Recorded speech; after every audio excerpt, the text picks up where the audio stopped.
this is Max back at you in regards to your response to really both YT Crew Presents Come to the Cookout and, of course, your lengthy response to the Gummo WTF, and I guess like 4th or 5th generation response there. So, I thought I'd respond by kind of incorporating what I'm doing a little bit in school, and I have to go in about 5 minutes because I got to do some home maintenance stuff. But what I'm doing in school right now, I'm studying some Islamic mysticism, and I thought that would be an appropriate means by which to kind of respond to your interpretation of Come to the Cookout. So I'd like to read some mystical Islamic texts that I actually am going to have to write a book report on, so I think the purpose of this video is kind of twofold. So here we go. This is now the book I'm going to be reading from is called Readings from the Mystics of Islam, and basically what it is we have one translator translating the mystical writings of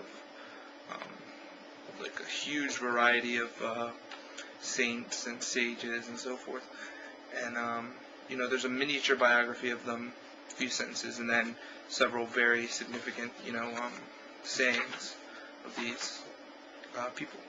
So I'll leave off where I left off reading. This is from Abu Talib al-Maki. He lived and taught in Mecca, Basra, and Baghdad. He was the author of an early treatise on Sufism, The Food of Hearts, and he is a careful writer and one held to be of great authority. Patience has 3 stages. First, it means that the servant ceases to complain, and this is the stage of repentance. Second, he becomes satisfied with what is decreed, and this is the rank of the ascetics. Third, he comes to love whatever his Lord does with him, and this is the stage of the true friends of God.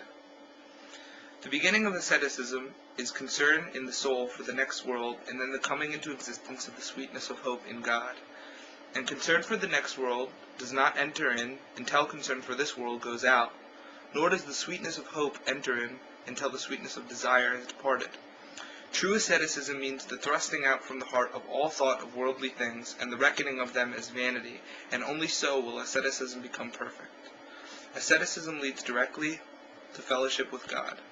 Piety in servants leads on to asceticism, and asceticism to love of God, and he is not a true ascetic who does not attain to the station of love or the mystic state of fellowship. Love leads to knowledge of the divine mysteries, and those who love abide in God and look to him only, and he is nearer to them than all else, and to them is given a vision of him unveiled, and they see him with the eye of certainty. Gnosis, truly, is a light which God casts into the heart. The servant does not attain to assurance of the doctrine of the unity except by means of gnosis, for gnosis is the light of certainty. Gnosis means the vision of God, for when the eye of the soul is stripped of all the veils which hindered it from seeing God, then it beholds the reality of the divine attributes by its own inner light, which goes far beyond the light which is given to perfect faith, for gnosis belongs to a sphere quite other than that of faith. Alright, so gnosis